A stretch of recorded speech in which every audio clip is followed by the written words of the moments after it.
Boa noite. Boa noite. Conquistas e tropeços brasileiros em Tóquio. A vitória de virada sobre os Estados Unidos põe a seleção masculina de vôlei nas quartas de final com uma rodada de antecedência. A seleção feminina de futebol é eliminada pelo Canadá nos pênaltis. No boxe, Abner Teixeira já tem no mínimo o bronze garantido. E o surfista de ouro, Ítalo Ferreira, mata a saudade na Bahia Formosa. O governo federal publica edital para contratar uma administradora para a Cinemateca Brasileira depois do incêndio que destruiu parte do acervo. A Fiocruz começa a produzir vacina contra a Covid com matéria-prima nacional. E uma pesquisa revela o impacto emocional da pandemia na vida dos estudantes. Em meio minuto no Jornal Nacional.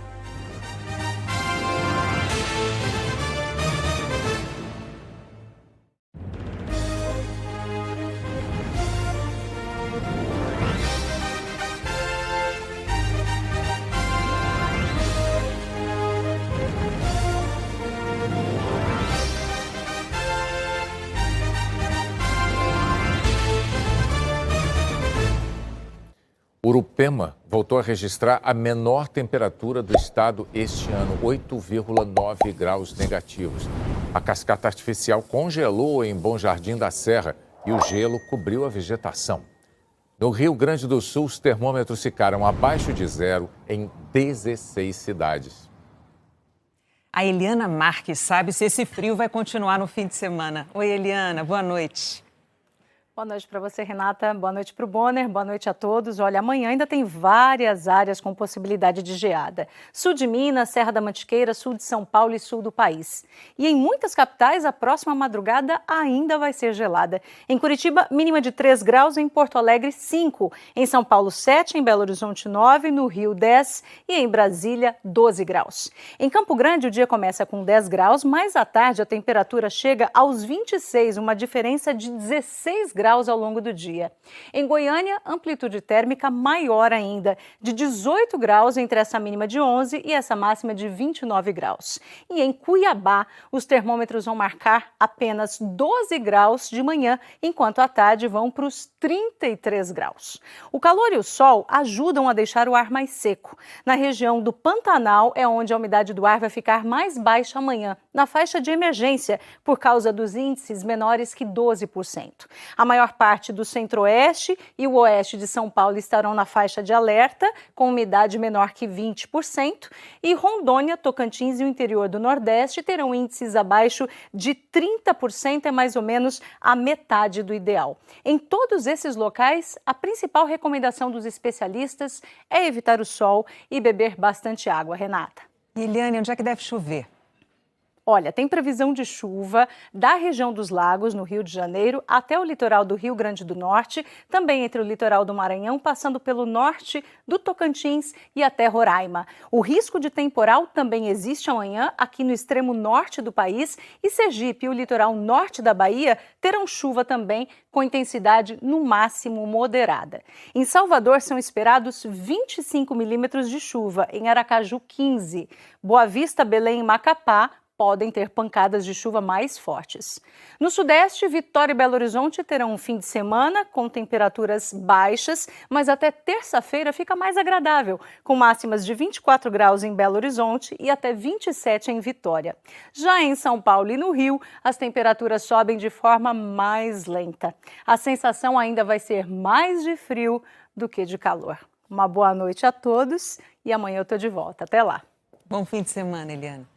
A seguir, o poder de contágio da variante Delta do coronavírus. Os números da pandemia e da vacinação no Brasil. O impacto emocional da crise sanitária na vida dos estudantes. Depois do incêndio, o governo procura uma administradora para a Cinemateca.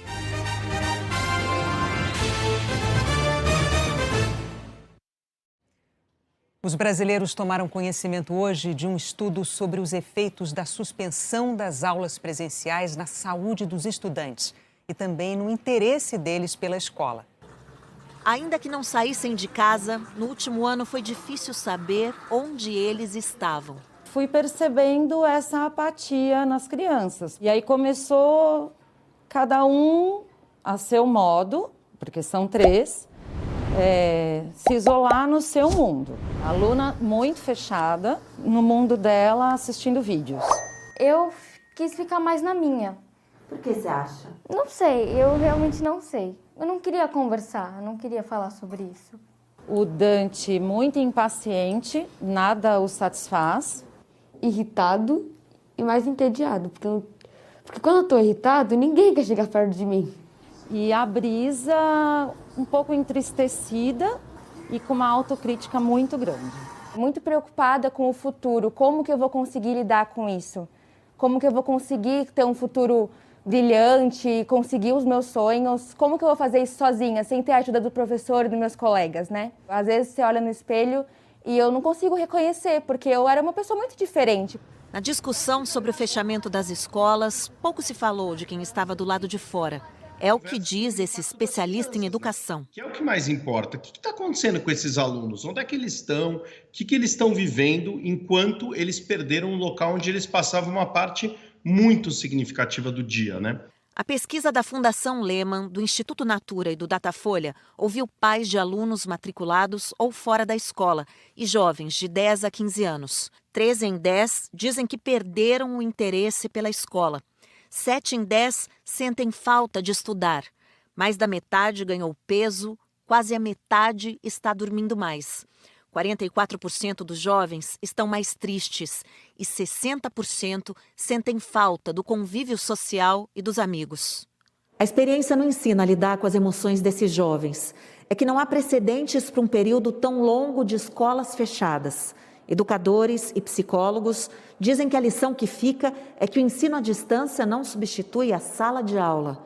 Longe daqui, crianças e adolescentes ficam menos felizes. É possível realmente que todas as lacunas em termos do desenvolvimento social e emocional agora fiquem mais evidentes. As crianças e os adolescentes têm uma capacidade de adaptação muito boa e dinâmica, rápida, e vão entrar nessa rotina, né, que já era habitual, conhecida para eles, de uma forma muito tranquila e rápida.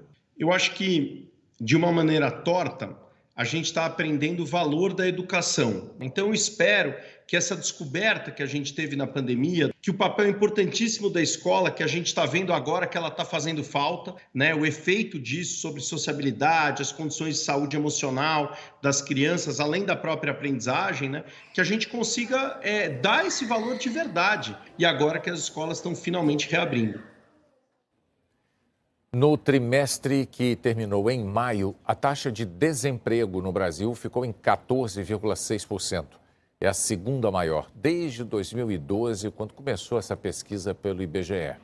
14 milhões e 800 mil brasileiros estão procurando emprego.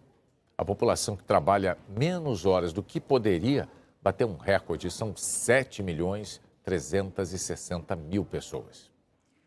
Depois de 3 anos falando em fraudes eleitorais, o presidente Jair Bolsonaro fracassou ontem ao fazer uma live que tinha o objetivo de demonstrar supostas falhas das urnas eletrônicas.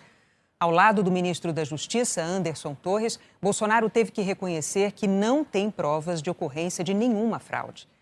Ele se limitou a apresentar teorias antigas e comprovadamente falsas que circulam na internet, já desmentidas pelo Tribunal Superior Eleitoral e por serviços de checagem da imprensa. Durante a live, Bolsonaro também fez elogios aos ministros do governo dele e críticas à oposição, à imprensa e ao Supremo Tribunal Federal.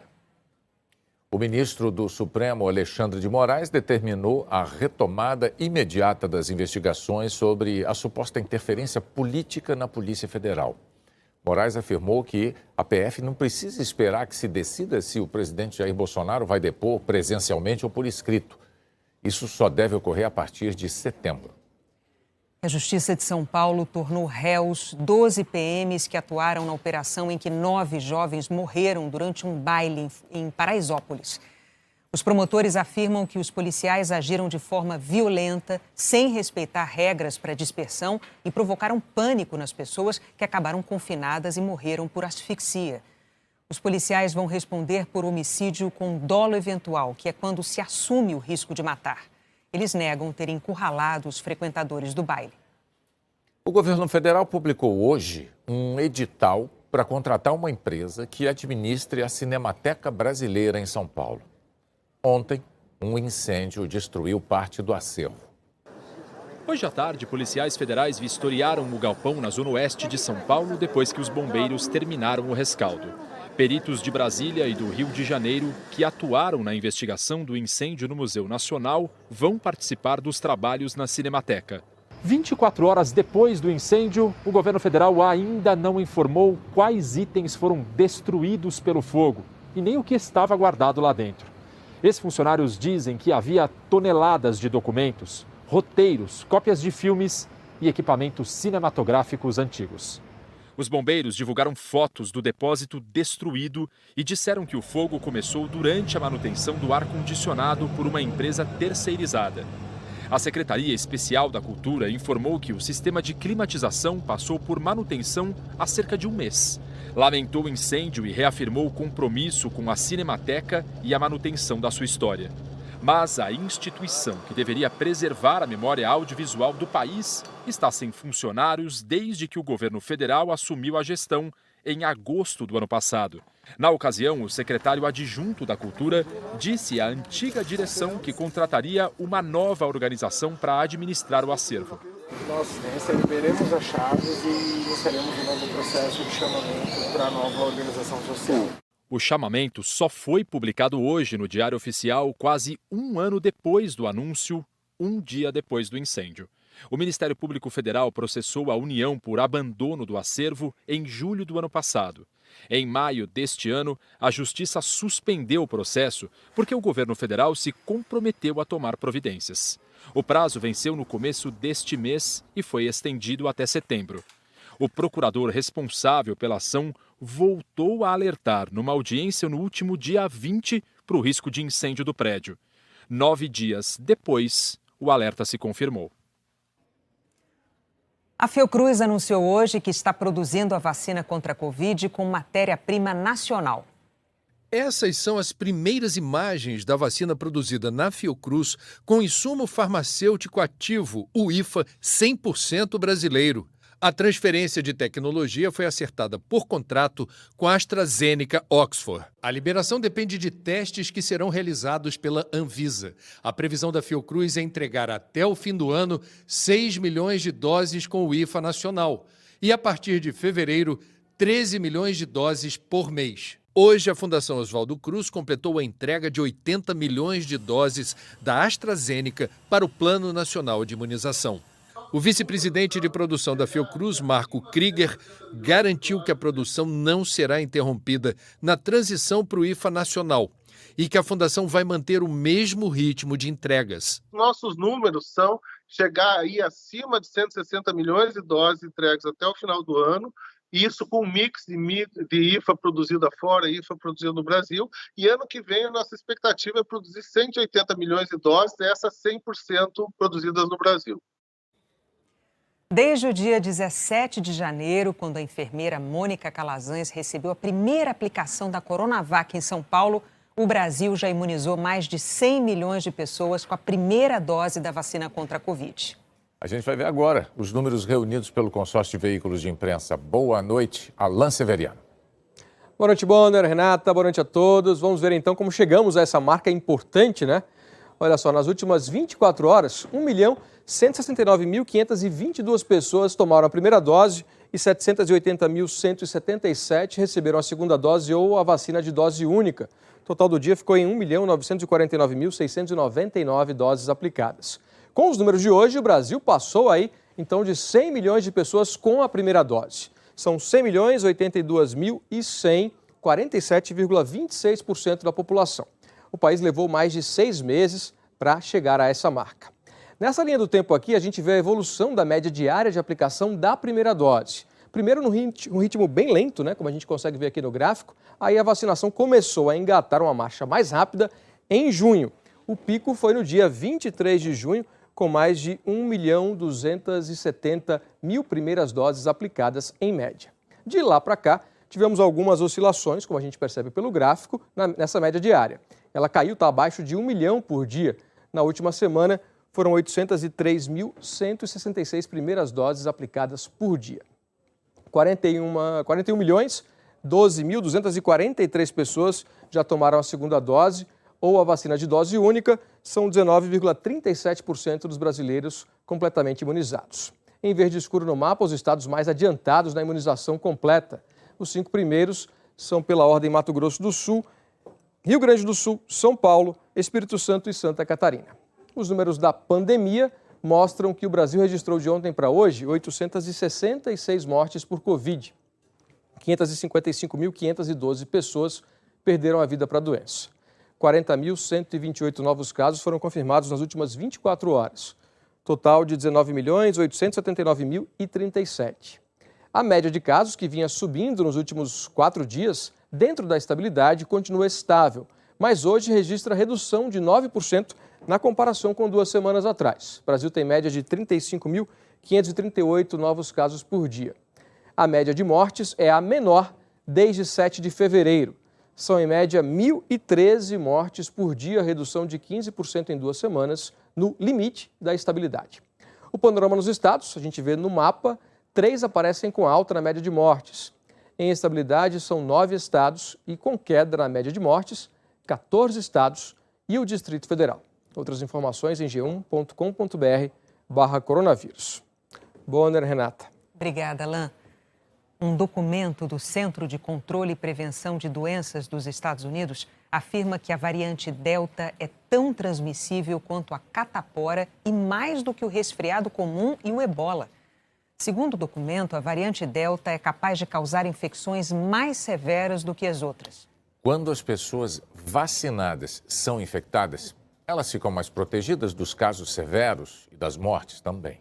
Mas, mesmo não sofrendo os efeitos mais nocivos da variante, elas podem transmitir o vírus para outras pessoas, porque a carga viral delas é semelhante à de quem não se vacinou. Hoje, o CDC divulgou um dos estudos que mostram que isso foi determinante para a volta da recomendação do uso de máscaras em ambientes fechados, inclusive para os vacinados. O CDC reforça que a vacinação é a melhor defesa contra o vírus e o modo mais eficaz de prevenir casos severos e mortes. O governo chinês classificou um novo surto de Covid por lá como o mais grave desde que o coronavírus surgiu em Wuhan. Ele foi detectado primeiramente no aeroporto de Nanjing e já se espalhou por 13 cidades, inclusive a capital Pequim. O aeroporto de Nanjing foi fechado e todos os 9 milhões de moradores da cidade vão ser testados. Foram 200 casos nos últimos 10 dias. E por causa do aumento de casos de Covid no Japão, o governo prorrogou o estado de emergência em Tóquio até o fim de agosto e aplicou a medida a mais 4 regiões. O país teve recordes de novas infecções 2 dias seguidos, principalmente pela variante Delta. O temor dos investidores com as consequências da variante Delta ajudou a derrubar o mercado financeiro internacional hoje. Na Bovespa, a queda de 3,08%. A cotação do dólar comercial aqui no Brasil subiu para R$ 5,21. A seguir, as últimas informações sobre as Olimpíadas.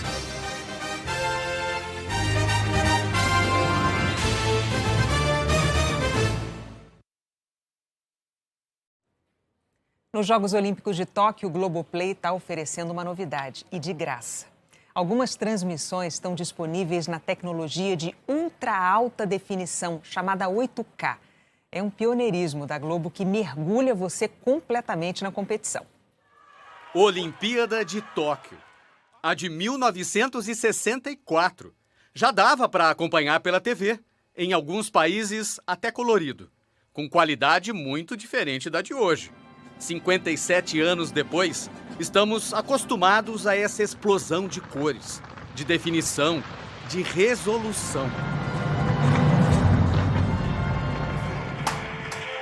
Os professores de Educação Física Ivan e Denise são fãs apaixonados dessa evolução na TV.